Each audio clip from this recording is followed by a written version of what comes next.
Bien, vamos a continuar con esta agradable conversación, ¿verdad? Con esta entrevista interesante, importante, con el doctor Antonio Medina, decano de la Facultad de Derecho de la Universidad Autónoma de Santo Domingo. Doctor, siguiendo con la tónica del marxismo, ¿qué significó para usted, por ejemplo, esa revolución de 1917, la Revolución Rusa? Bueno, eso impactó a toda la humanidad. Esos son grandes procesos revolucionarios. La Revolución Rusa, la Revolución Francesa.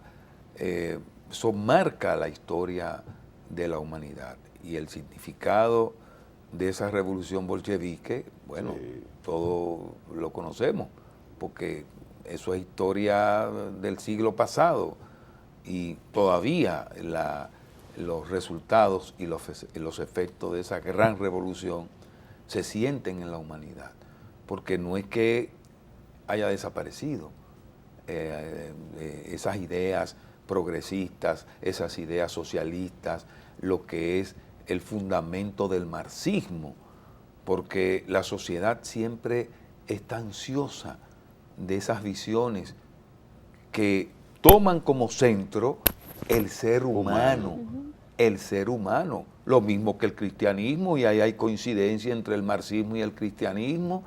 El centro es el ser humano, la lucha por que los pobres se superen, la lucha por el equilibrio social, la lucha por la superación de la pobreza, la lucha por superar las desigualdades sociales, las injusticias.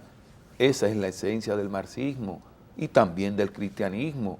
Y detrás de eso fueron los revolucionarios, que fueron los auspiciadores, los que impulsaron ese gran proceso que marca, como dije, la historia de la humanidad, la Revolución Francesa, la Revolución soviética, que crea esa gran potencia que luego, por diferentes factores que ya conocemos, porque eso es historia reciente, pero esos ideales que sustentan la doctrina marxista permanecen en el ser humano, y en algún momento y en alguna etapa tendremos que retomar, pero sujeto a los cambios que las circunstancias requieren. Entonces usted dice que la dictadura, en esa tónica del proletariado, en ese tipo de ideología del marxismo, ¿fue buena? Bueno, tuvo sus fallas, y precisamente las fallas del sistema fueron lo que trajeron como consecuencia prácticamente en el caso de la... Claro, hubo desviaciones. La disolución de la ex Unión Soviética, ¿no? Y de gran parte del campo socialista de esa época.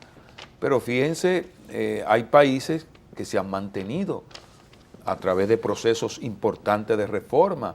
El caso de la República Popular China, la gran revolución con ese actor clave fundamental, Mao Zedong, y todo el proceso que vivió ese gran país del Oriente, ¿no? Paradigma, ¿no? de la humanidad. Y a partir del 1978 se produce una readecuación, una reforma que en la parte económica abre a la República Popular China, implementada por Deng Xiaoping. Sí. Es decir, y ahí está la República Popular China, un país tan grande, tan inmenso, y que se ha convertido hoy en una de las grandes potencias del mundo, ¿no? Económica, y con un gran desarrollo, y que en gran medida ha superado muchos de los aspectos de los males que prevalecían antes de que existiera la revolución y aún después de la revolución, porque todo esto es un proceso, ¿no? Sí. De manera que tenemos que ver el lado positivo, y lo mismo ocurre con la República de Cuba, que nos queda cerca, porque se habla de que en Cuba esto, pero en Cuba no hay analfabetismo. No. En Cuba es una sociedad que, si bien tiene sus precariedades producto de las dificultades que le han originado una serie de factores como el bloqueo, etcétera, pero si ustedes analizan los resultados en términos concretos, aún con los errores que se hayan cometido, pero los resultados han sido positivos. Sí. Y ahí está el ser humano también como centro de las no políticas. se paga salud, la educación. Claro, un profesional se gradúa, gana poco, pero sí o qué. Pero vive. hay aspectos que Sí. son más importantes Importante que que eso, eso. porque todo el mundo tiene acceso a la salud, todo el mundo tiene acceso a la educación. Ahí no hay discriminación, no hay analfabeto, el empleo, la alimentación, pero ustedes nunca han escuchado que en Cuba hay hambruna. Lo que no hay es tecnología. Bueno, pero también han avanzado, Sí. porque en materia de salud, Cuba es un ejemplo. No, Sí, y sí. hay que hablar del bloqueo, Cris. exacto. El bloqueo de Estados Unidos. Y si nos vamos a China, un país tan grande que era un país semifeudal después de la revolución y de todo el proceso que ha vivido la República Popular China, fíjense en los grandes avances Sí. que se han logrado. Es decir, que esa es la realidad, lo que pasa. Doctor Medina, en América Latina hay una crisis a nivel de las izquierdas. Bueno, fíjense que hay todo un proceso, son cíclicos. Sí. Hay momentos de avances y se presentan coyunturas de retroceso. Fíjense que en muchos de los países de América Latina se instalaron gobiernos progresistas de izquierda.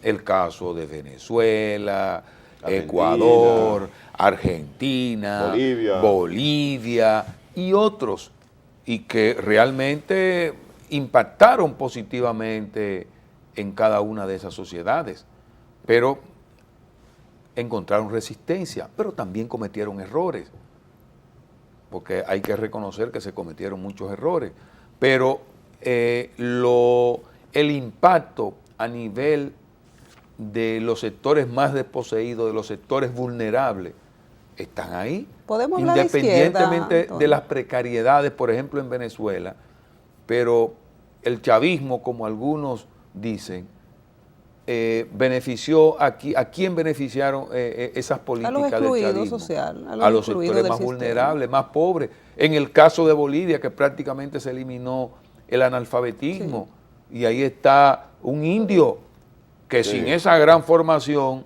ha dirigido ese estado y ese país, y prácticamente los resultados, si ustedes comparan lo que era Bolivia antes, en estabilidad política, económica, en resultados de las diferentes variables sociales, están lo mismo que en Ecuador.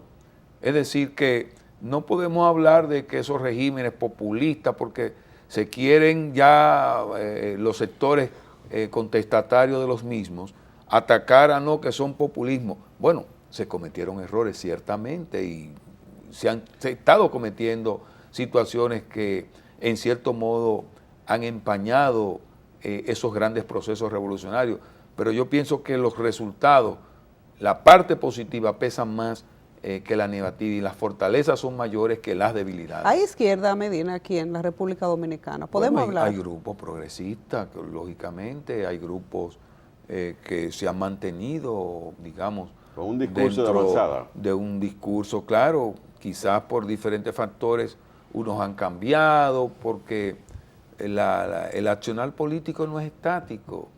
Se presenta coyunturas que requieren de cambio de estrategia o de táctica, ¿no? En cuanto a la conducción de las políticas de cada uno de esos partidos. Pero yo pienso que hay grupos de avanzada, grupos progresistas, que deben de tener, digamos, en términos de lo que es el empoderamiento de la población, mayor presencia, mayor influencia, pero las izquierdas, ustedes recuerdan que en los años 70, 60, fueron grupos determinantes en diferentes frentes sociales. Eso lógicamente disminuyó, pero todavía queda el espíritu revolucionario de muchos de esos actores clave que han tenido y que tienen una trayectoria de vida, ¿no? Y grupos que se mantienen acorde con una ideología progresista, de avanzada, y esperamos que esas ideas prosperen y den fruto, ¿no? Que porque se fortalezca. Al final eso va a beneficiar a la sociedad dominicana. Antonio, hay una pregunta que yo sé que te va a tocar la fibra más íntima, y es ¿qué significa la Universidad Autónoma de Santo Domingo? Bueno, porque la universidad es una institución clave para el desarrollo nacional. Para ti. No, para mí, Sí. bueno, yo diría que Una extensión de es una extensión de mi vida. tu vida. Porque yo Tú eres tengo, guardián. tengo más, 40 años más Vinculado. a la universidad. Antonio no se ha ido de la Como universidad. estudiante, como profesor, como funcionario, y no solo para mí, Sí. sino para muchos actores que hoy tienen roles importantes en toda la sociedad dominicana. La universidad ha sido la responsable. Es una institución clave, es un patrimonio, porque es la institución que le ha permitido a esos sectores que de no existir la universidad, la movilidad social para ellos hubiese sido imposible. Yo me encontré, por ejemplo, en estos días que venía de Barahona, en la carretera, un campesino, un muchacho, vendiendo y me dice, mira, ahí viene el muchacho, profesor, estudiante de derecho.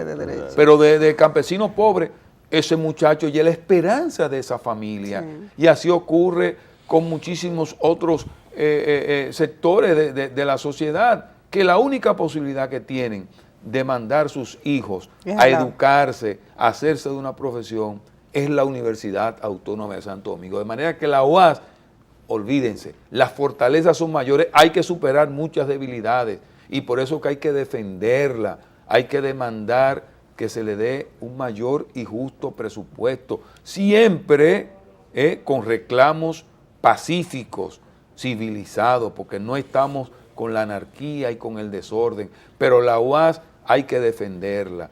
La universidad es fundamental para la sociedad y como tal es parte del alma nacional. Antonio, gracias.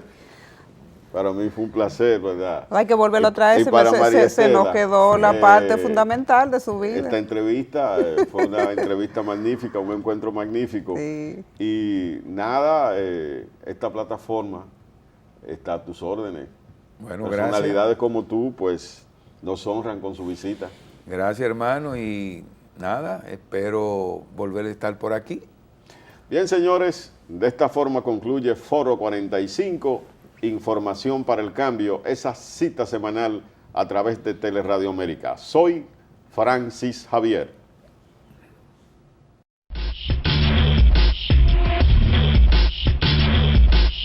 Foro 45, Información para el Cambio.